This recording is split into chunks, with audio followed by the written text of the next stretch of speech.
Fueron admirados y temidos en su propio tiempo. Antiguos guerreros que inventaron los campos de entrenamiento de reclutas, el asalto frontal, la educación subvencionada por el Estado y un estilo de vida y una estética que aún hoy llevan su nombre. Son los espartanos, y esta es su historia. Esparta. Código de honor. Primera parte. Año 480 a.C. Un estrecho paso de montaña en las Termópilas, a unos 140 kilómetros al noroeste de Atenas, Grecia.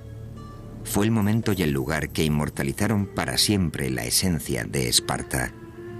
Un único acontecimiento al que las generaciones futuras se referirían una y otra vez como uno de los momentos más decisivos de la historia. La memoria de la civilización occidental ha olvidado lo que pasó en las Termópilas. En las Termópilas se hizo realidad un mito. Ni el propio Shakespeare hubiera podido urdir una historia clásica tan perfecta. Una falange de 7.000 soldados griegos avanzaba hacia el ejército invasor persa, formado por varios cientos de miles de hombres. Los griegos estaban en clara inferioridad numérica, pero presionaron, confiando en que los 300 hombres apostados en las líneas del frente eran capaces de llevarlos a la victoria, solo porque estos hombres eran espartanos. Un soldado espartano aislado es tan bueno como cualquier otro soldado. Pero si reunimos a un grupo de soldados espartanos, tendremos un ejército mejor que cualquier otro en el mundo. La sola vista del símbolo del ejército espartano, la lambda, estampado en una pared de escudos, a menudo bastaba para asegurar la victoria.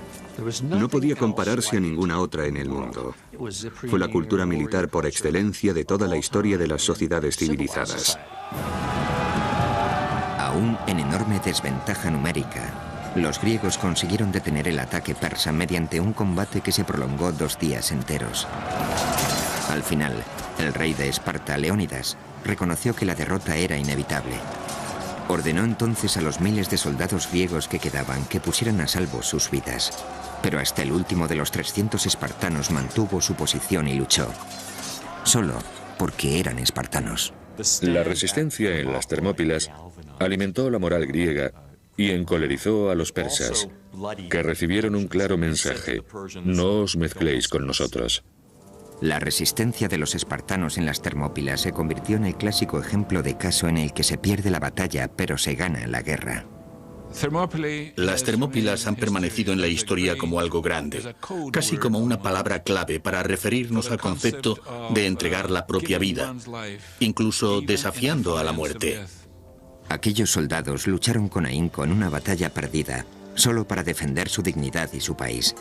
Se convirtieron en la fuerza militar más impresionante que el mundo haya conocido. Para producir este tipo de hombres, hombres que luchaban tan metódicamente enfrentándose a una muerte inminente, se requería una sociedad muy especial. Los espartanos son el reflejo de un aspecto crucial de la naturaleza humana: la búsqueda de la pureza, del orden, de la armonía. Una búsqueda que nos da el valor suficiente para no temer a la muerte, que nos impulsa a luchar a cualquier precio por un ideal como la libertad. Si bien hoy se piensa en Atenas como en la cuna de la civilización occidental y el cénit de la cultura griega, era Esparta a quien muchos de los griegos de la Edad de Oro dedicaban su admiración. Estaban verdaderamente considerados como el sumum de la civilización griega, pero representaban una utopía en el sentido de que estaban entregados al ideal de virtud, de servicio a la comunidad, de desinterés y de unidad. Lo que más valoraban las ciudades-estado griegas era la libertad respecto al intervencionismo exterior, el sentido de pertenecer a un sitio y el éxito en la batalla. Esparta era rica en estos 3 valores. Durante el dominio de Esparta, la antigua Grecia era un conjunto de más de 1000 comunidades con gobierno propio, denominadas ciudades-estado. Una ciudad-estado es una ciudad que a todos los efectos prácticos funciona como un estado o un país con su gobierno propio, su ejército propio, su armada propia y sus propias leyes. Estos estados se distribuían por todas partes. Muchos de ellos fueron muy significativos para la cultura griega. Los orígenes de Esparta se remontan al siglo XII a.C., época de grandes cambios en el mundo antiguo, cuando el poder egipcio languidecía y daba paso al florecimiento del segundo imperio babilónico. Según la leyenda griega, Esparta nació fruto de la violencia y la conquista, cuando en el 1150 a.C., los invasores del norte, que se creían descendientes de Hércules, iniciaron su avance hacia el sur para reivindicar lo que ellos consideraban tierras de sus ancestros. Cuando el rey Lacedemón tomó la península central, le puso Laconia en su propio nombre. A su capital principal la nombró Esparta, como su reina. Durante casi 400 años, hasta el 750 a.C. aproximadamente, Esparta fue el núcleo religioso, cultural y de gobierno de Laconia. Florecieron entonces la música y las artes. Son célebres los maravillosos coros de mujeres espartanas.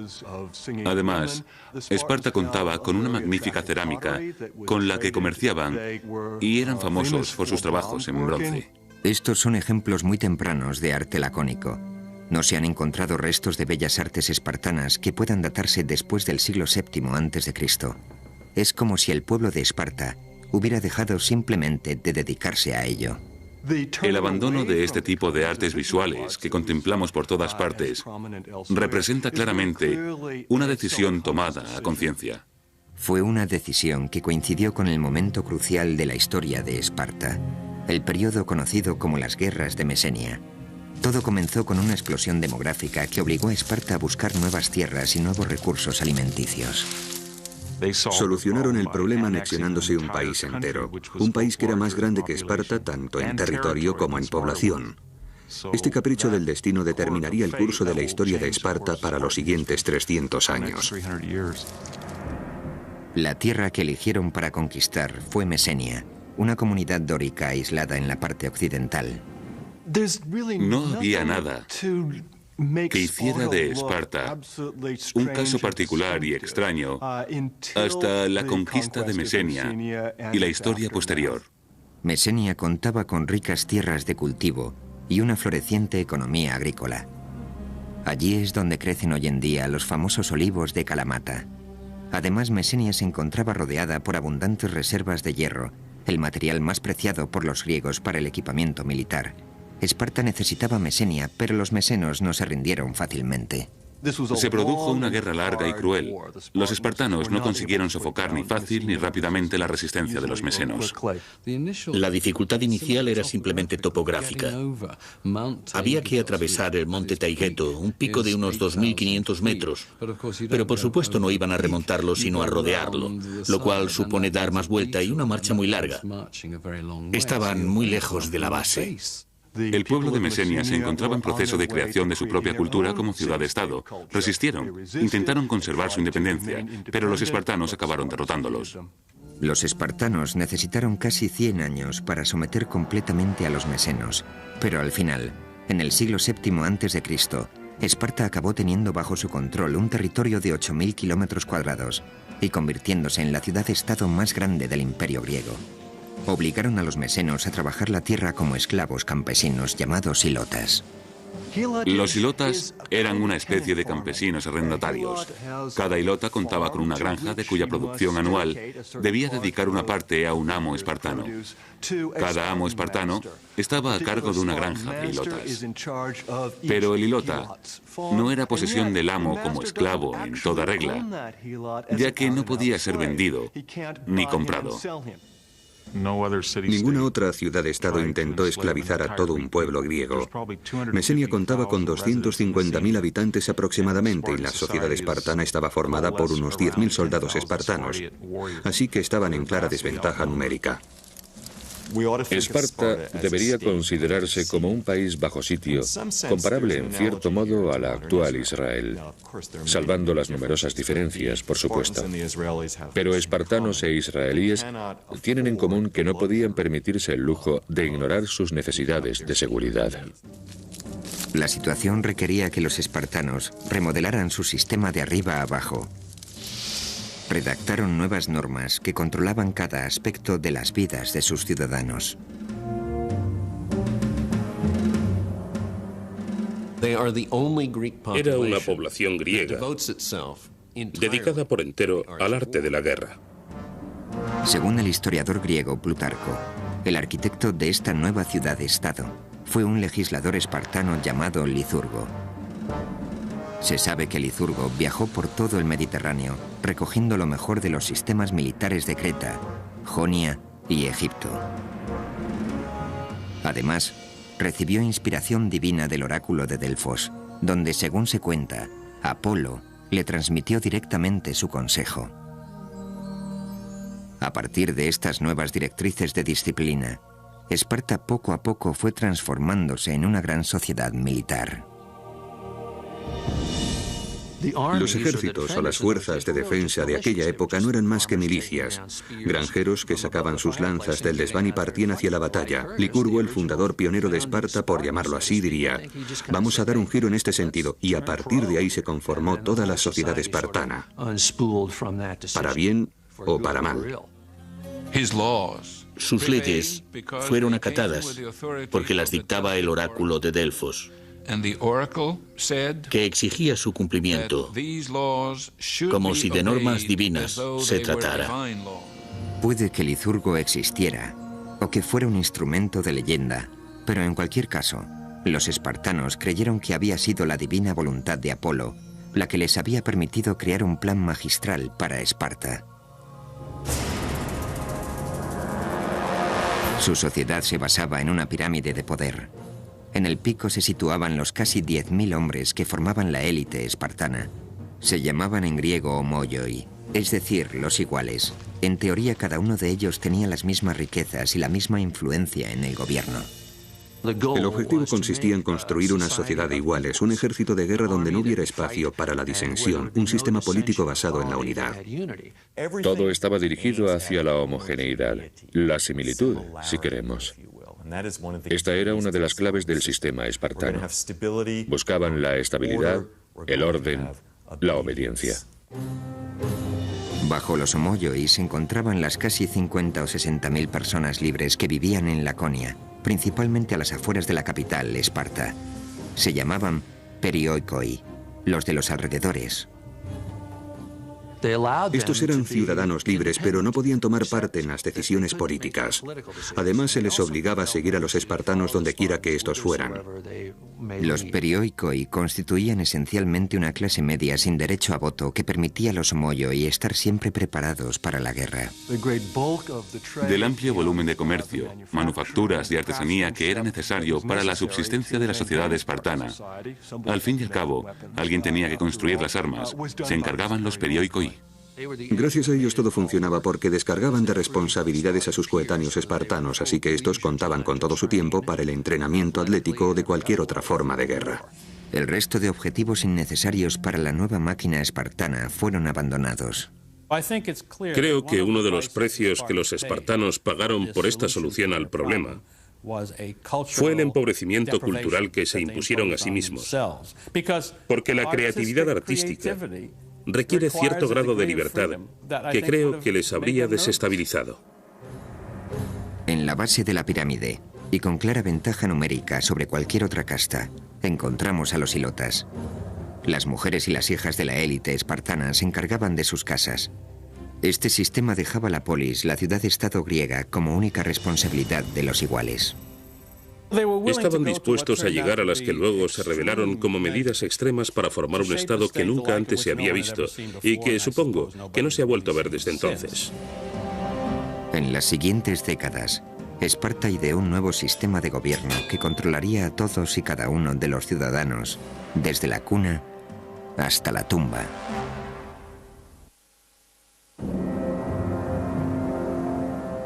En el siglo VII a.C., Esparta era un caso único entre los cientos de ciudades-estado que rodeaban el Egeo. En todas las polis griegas, el Estado ejercía un control sobre las vidas de sus ciudadanos mucho mayor del que actualmente estaríamos dispuestos a tolerar. Pero Esparta lo superaba con creces. En ninguna otra ciudad-estado el intrusismo del gobierno alcanzaba el nivel que en Esparta. Era un control desde la cuna hasta la tumba. De hecho, era en la cuna donde se tomaba la primera medida sobre los futuros espartanos. Nada más nacer, El gobierno examinaba a cada bebé de la élite para determinar si debían permitirle vivir. Los bebés que no llegaban al nivel superior eran expuestos. Eufemismo espartano para referirse al acto por el que a los niños imperfectos se les dejaba morir abandonados en la cima de una montaña. Parece algo exageradamente cruel, pero el objetivo era producir soldados. Y eso era lo que pretendían de cada recién nacido. Necesitaban los mejores hombres, así que creo que no les parecería reprobable porque criaban a los mejores y a los más fuertes. También las niñas debían pasar por el proceso de aprobación de la Junta de Supervisores, que decidía si debían vivir o ser abandonadas en el pico de una montaña. Las niñas que sobrevivían eran educadas para ser madres y los niños para convertirse en iguales espartanos, guerreros que controlaran el gobierno. En Esparta, el gobierno era por y para el pueblo, en el caso de los homoioi, o iguales. El resto, los perioikoi y los ilotas, no eran ciudadanos. Los espartanos obtuvieron un éxito sin parangón al diseñar un sistema único, digamos, propio de ellos, que se mantuvo durante muchos años. De hecho, fueron tantos que Maquiavelo y otros lo tomaron como modelo. En la cima del gobierno espartano se erigía una monarquía hereditaria, con una peculiar variante. El punto de partida clave, que parece ser el aspecto más antiguo de su constitución, es que no tenían un rey, sino dos. Es verdaderamente extraño. La mayoría de las ciudades griegas recuerdan aquellos tiempos en los que tenían rey, y muchas de ellas conservan la figura de una especie de jefe religioso al que en ocasiones se le denomina el rey. Sin embargo, los espartanos tenían dos reyes con verdadera autoridad en la sociedad, tanta como para liderar los ejércitos, una autoridad profundamente religiosa. La razón que justifica esta característica es el control mutuo entre los reyes. Así se evitaba la concentración de poder en un solo hombre. Esta monarquía dual, junto con 28 espartanos mayores de 60 años, formaban un consejo de ancianos denominado Gerusia. La Gerusia aplicaba las políticas y funcionaba como tribunal penal supremo. Esparta era, en cierto modo, una sociedad gerontocrática. Los gobernantes eran ancianos y había puestos disponibles solo para ellos. Una de las razones que explican esto es que si sobrevivías como para hacerte mayor en un entorno espartano, es que eras verdaderamente fuerte. Por debajo de Gerusia estaba la Asamblea de Ciudadanos, constituida al completo por iguales espartanos cuyas edades superaban siempre los 30 años. Esta era la rama menos poderosa del gobierno espartano. La asamblea espartana no realizaba funciones deliberatorias, sino que asumía las órdenes de otras personas que habían decidido cuál era el camino que debía tomar la sociedad. La asamblea se limitaba a apoyar sin rechistar las políticas propuestas por otras personas. Por encima de todo este sistema se instauró una junta de 5 hombres llamados éforos, que regían el ejército, supervisaban el sistema educativo y contaban con un significativo poder de veto sobre todos los demás, con el tiempo incluso sobre los reyes. Sin embargo, también su poder estaba sujeto a control, por un lado con la limitación de sus mandatos a 1 año, y por otro haciéndoles responsables de todos sus actos ante la asamblea. Aquellos que sirvieran como éforos o en otras funciones eran inmediatamente sometidos a juicio al acabar su año de mandato. Es como si cada presidente de los Estados Unidos sufriera una moción de censura y fuera sometido a juicio al final de su legislatura y tuviera que responder por los cargos que se imputaran. El objetivo de esta Constitución era evitar a toda costa que cualquier hombre o institución social amasara demasiado poder. Creo que el sistema resultó muy eficaz. ¿Cómo puedes hacer tu voluntad con tanta gente alrededor para impedírtelo? El sistema entero estaba diseñado para que nadie hiciera su voluntad. El propósito era no cambiar, detener cualquier cambio. Y desde luego el método cumplió con creces su fin. De hecho, durante casi 400 años, Esparta disfrutó del gobierno más estable de la historia de la antigua Grecia, aunque desde luego no era una democracia. La libertad del individuo constituye un aspecto clave de toda democracia. La libertad de expresión, de votar según tu conciencia. Y precisamente esta libertad de expresión no era una de las características de la sociedad espartana. Ni siquiera pensaban que la libertad fuera una buena idea. La libertad no se encontraba entre las virtudes que se les enseñaba a respetar a los espartanos. La prioridad dentro del gobierno espartano era controlar a los ilotas. Eran conscientes del odio que suscitaban en los ilotas. Como una vez declarara un ateniense que conocía perfectamente a los espartanos, los ilotas se hubieran comido gustosos a los espartanos crudos. Así que cada año el primer punto de la agenda del gobierno espartano era declarar la guerra a los ilotas. Y este era solo el modo oficial de demostrar que cualquier espartano podía matar a un ilota cuando quisiera. Tucídides narra una escalofriante historia que cuenta que los espartanos ordenaron que todo ilota que considerara haber prestado un gran servicio a Esparta en la guerra debía presentarse ante el gobierno para ser liberado. Se presentaron entonces unos 2000 hombres, a quienes los espartanos invistieron con coronas que simbolizaban su libertad. Pero tras conducirlos hacia el templo, nunca más se supo de ellos.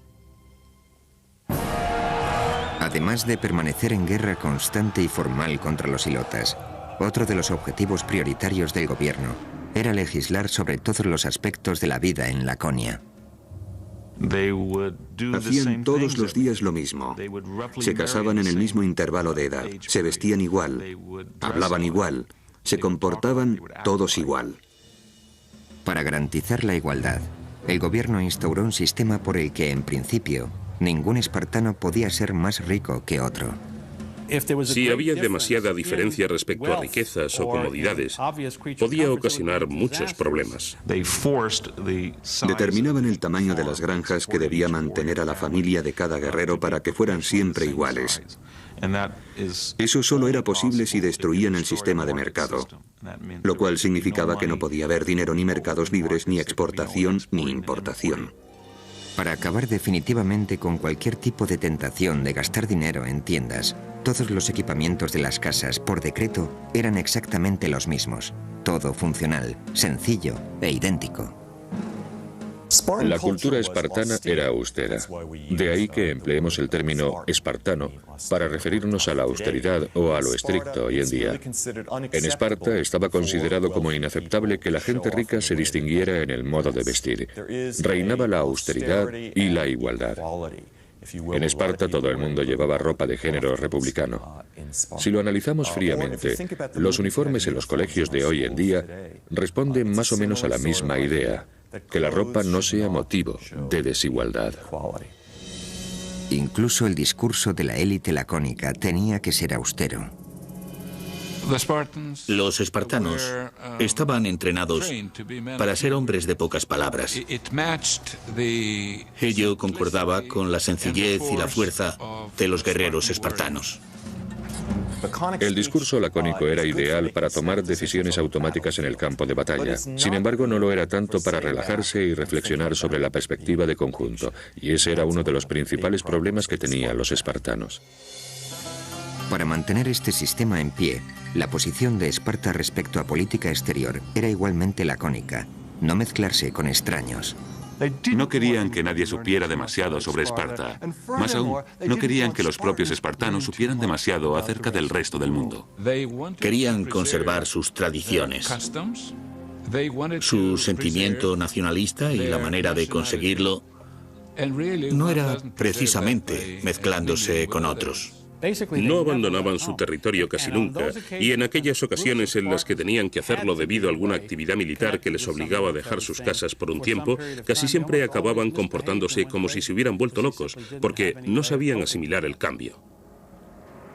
Si todo este control parecía exageradamente intrusista, lo era, pero el dominio del gobierno sobre la sociedad estaba perfectamente aceptado en la vida de la antigua Grecia.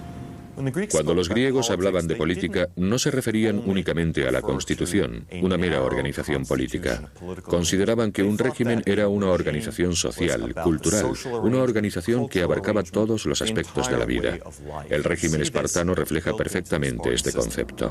El primer medio adoptado para adoctrinar a los espartanos en esta nueva sociedad era un sistema educativo que preparaba a los niños desde los 7 años para que se convirtieran en máquinas de matar.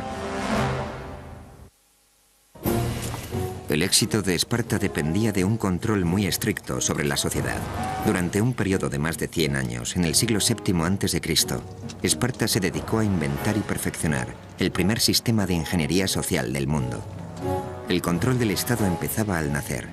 Los niños, que no daban la talla, eran asesinados. A los superiores se les adoctrinaba, se les entrenaba y se les formaba para convertirlos en una fuerza militar que debería controlar a los ilotas, el pueblo esclavizado de Mesenia. Al tener una población poco numerosa esclavizando a una más numerosa, resultaba imprescindible, según el modo de ver espartano, que cada espartano fuera cualitativamente superior a 10 o 12 mesenos. El único modo a partir del cual podían alcanzar a su entender ese grado de preparación militar era unar a todos los jóvenes en un grupo, darles un entrenamiento común y hacerlo desde muy temprana edad. A los 7 años, los niños espartanos salían de sus hogares y quedaban a cargo del Estado, que se hacía responsable también de su entrenamiento. Vivían en una especie de academia militar llamada Agogé.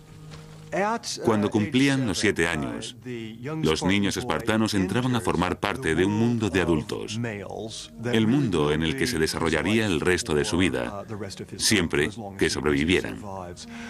Inicialmente, eran trasladados a lo que a veces llamo las tropas infernales de crías scout. Consistía en un rally de supervivencia de 15 años. Allí los espartanos recibían preparación para la guerra, y es aquí donde está inspirado un dicho que se le atribuye a Patón, según el cual este general les dijo a sus hombres: «No quiero que maten por mí, quiero que mueran por mí». Así funcionaban los espartanos, siempre preparados para morir. En los primeros 5 años de un niño en la Agogé, es decir, desde los 7 hasta los 12, un formador jefe del gobierno llamado Pedónomo se encargaba de su instrucción en cultura general y educación física. La disciplina y los castigos, en cambio, los impartían los chicos mayores. Es como si cuando entráramos al instituto, los alumnos más mayores fueran responsables de los del primer curso. Creo que, en este sentido, este sistema explota la potencial crueldad que los chavales empleamos unos con otros para tratar de enseñar a los niños espartanos, desde el primer momento, que debían obedecer absolutamente todas las órdenes que recibieran de un superior. Es una perspectiva sobrecogedora. Desde el primer día en la Agogé, la principal lección era preparar a los niños para la dura vida que les esperaba. El sistema de entrenamiento espartano estaba claramente enfocado a poner a prueba a los más débiles y a seleccionar a los más fuertes. Durante toda su vida, un soldado espartano debía preocuparse por la vigilancia que sobre él ejercían sus compañeros. Estaban constantemente pendientes de detectar los síntomas de debilidad, de comprobar si estaba realmente preparado.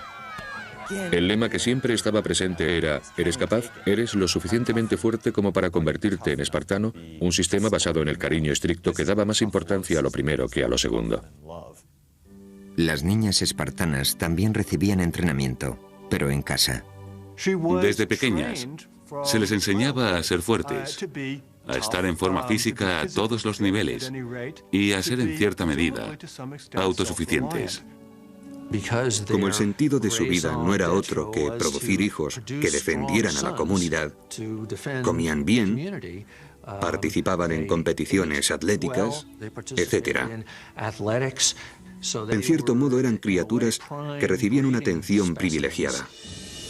A los 12 años, los niños espartanos entraban en el segundo nivel de entrenamiento en la Agogé, y las condiciones eran aún más insufribles.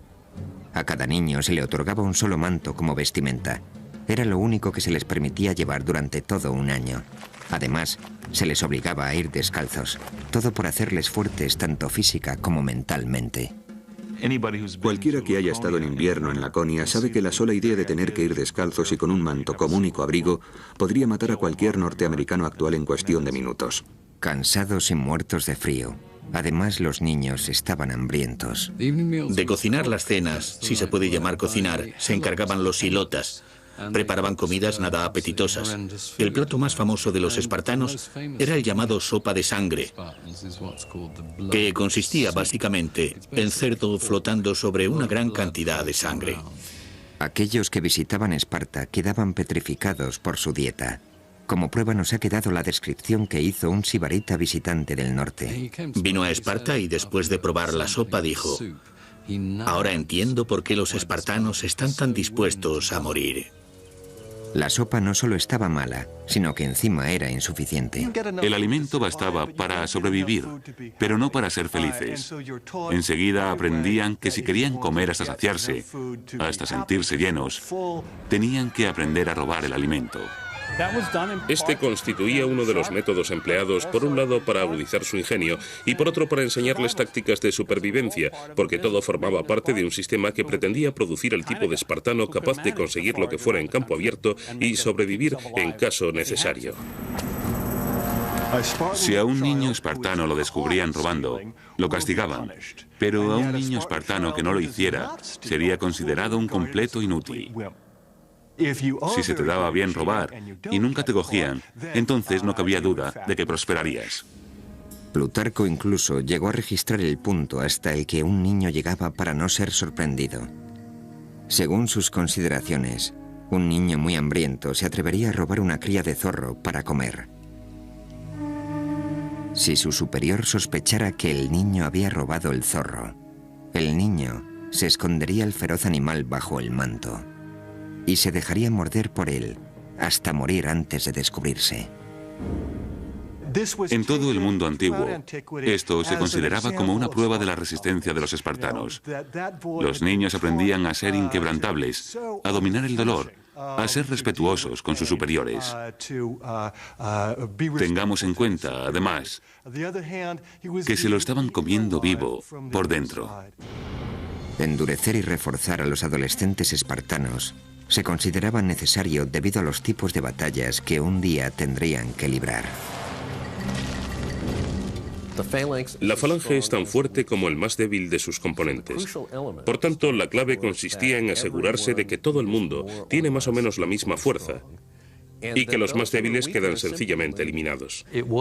De los espartanos se decía que eran el único país para el que las cosas parecían ponerse más fáciles cuando iban a la guerra.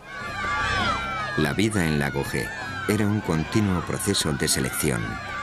A los niños se les exigía que pasaran una prueba tras otra, de fuerza, de flexibilidad, de resistencia y de astucia.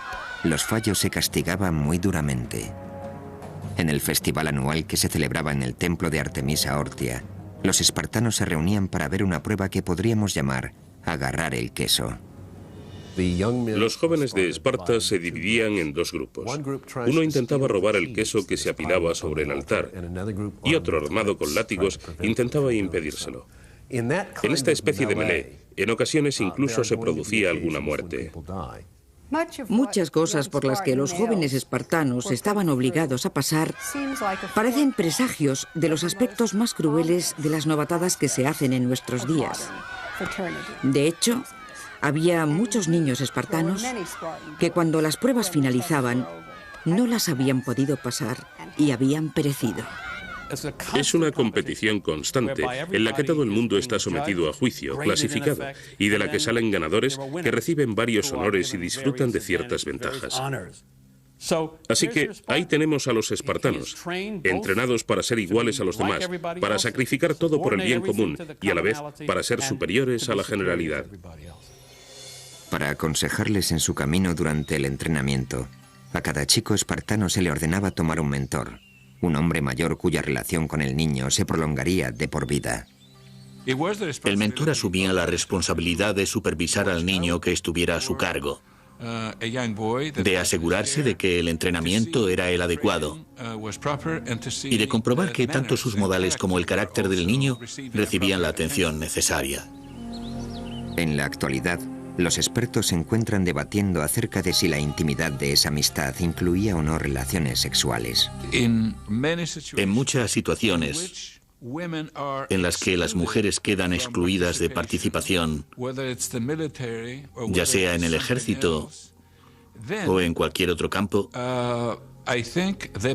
creo que existen muchas más posibilidades de que se den relaciones homoeróticas.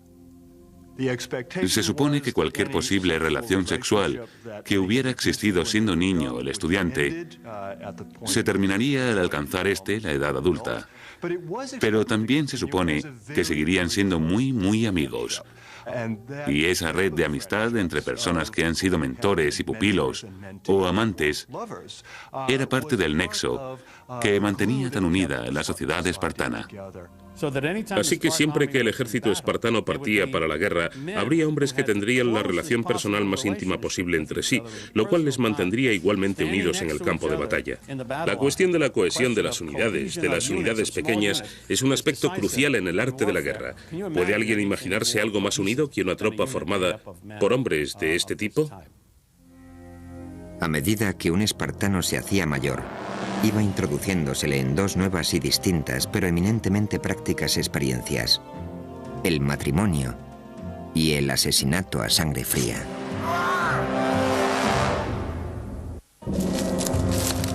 El legado de Esparta no es solo la creación del concepto de disciplina militar, sino su perfeccionamiento a través de una estructura social y un programa de entrenamiento que empezaba a los 7 años.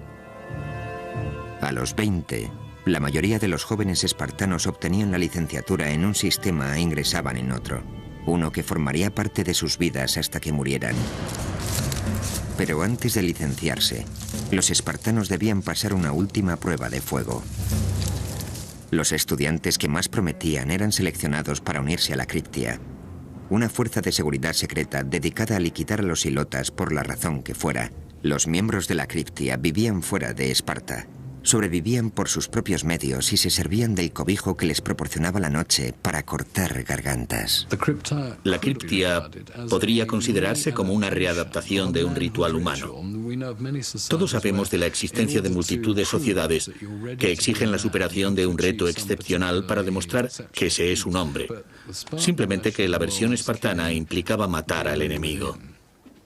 La Criptia era el método que tenían los espartanos para seleccionar a sus mejores y más brillantes guerreros, con el fin de que hicieran la vida completamente imposible al pueblo, sobre el que se apoyaba toda la sociedad espartana. Si eras un hilota especialmente guapo o conocido por tus innovaciones agrícolas, si eras un hilota considerado poco común por la razón que fuera, entonces estabas condenado a pasarte la vida temiendo que la Criptia descubriera por qué destacabas y acabara contigo.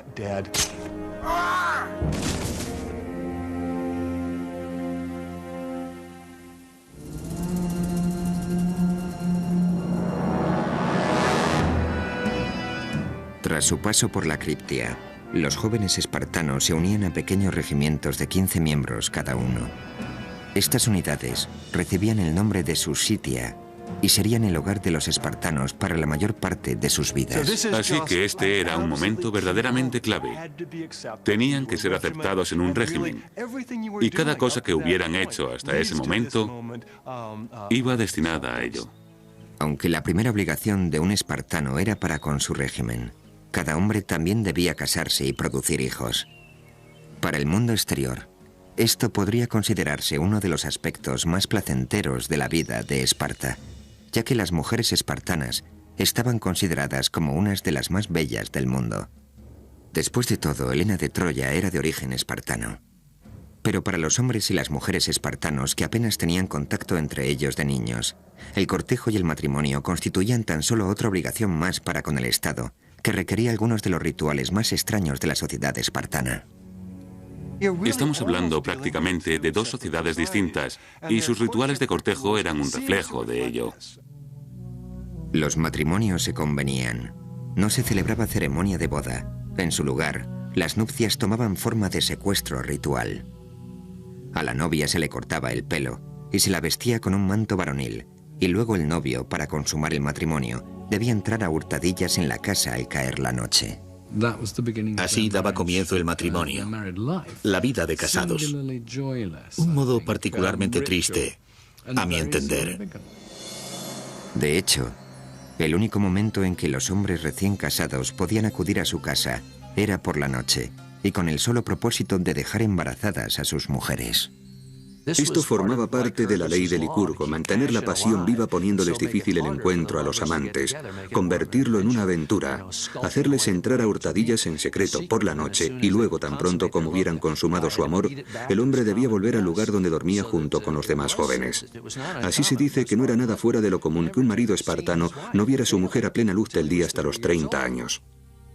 Al analizar estos controles exhaustivos sobre los impulsos humanos que formaban parte de todo el sistema, nos damos cuenta de que estamos hablando de una sociedad muy extraña.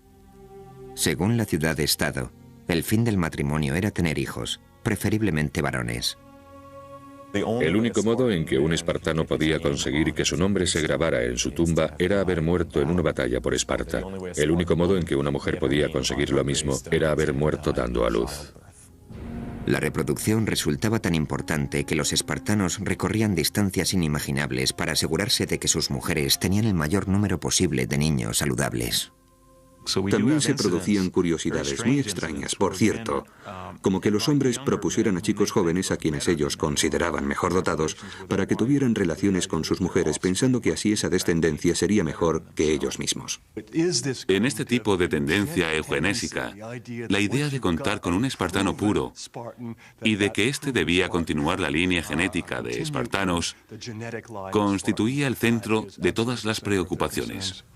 Todos estos controles sobre el matrimonio y la familia estaban destinados a evitar que los hombres se distrajeran de su auténtico propósito: la instrucción y el entrenamiento, la hostigación a los ilotas y la conservación de la propia superioridad espartana. Si los espartanos pensaban en lo más profundo de su corazón que eran puramente hombres de virtud, o si en su interior se decían, ojalá pudiera pasar de vez en cuando un fin de semana en Atenas para divertirme por fin, no lo sabremos nunca. Pero lo que sí sabemos es que los espartanos crearon una imagen de sí mismos como de seres satisfechos al 100% con sus vidas perfectamente virtuosas. La gran ironía, sin embargo, fue que aunque contaban con el ejército mejor entrenado del mundo, los espartanos no lo empleaban para enfrentarse a otros ejércitos. Era una máquina militar magnífica, pero la actitud de los espartanos parecía ser la de no arriesgarla, no usarla. Contemplémosla. Pulamos los escudos y no los usemos a menos que sea estrictamente necesario. Fue un sistema que funcionó extraordinariamente bien en Esparta durante 2 siglos. Luego, por razones que no están del todo claras, Esparta empezó a mirar más allá de sus propias fronteras con el fin de conquistar nuevos pueblos. Quizá la máquina de guerra sufría el peligro de quedarse obsoleta por el desuso. Quizá simplemente anhelaban participar en una guerra de verdad. Los espartanos pensaban que sus 2 grandes enemigos, los argivos y los tegeos, iban a ser muy fáciles de derrotar. Además, estaban preparados para expandirse, como lo estaban para anexionar más territorios a su sistema. Al mismo tiempo, en el horizonte, empezaba a perfilarse la verdadera amenaza contra la supremacía espartana. Una nación de más de 1 millón de soldados cuyo único pensamiento era conquistar Grecia, los persas. A principios del siglo V, empezarán primero con la conquista de la parte griega de Jonia en Asia Menor y luego volverán su mirada hacia el gran continente. Así se explicará el curso de la historia de Grecia durante los 2 siglos siguientes. Durante las generaciones venideras, todo el mundo griego sentiría la amenaza persa. La manera en que Esparta y Atenas reaccionaron a dicha amenaza dividiría y uniría el mundo griego.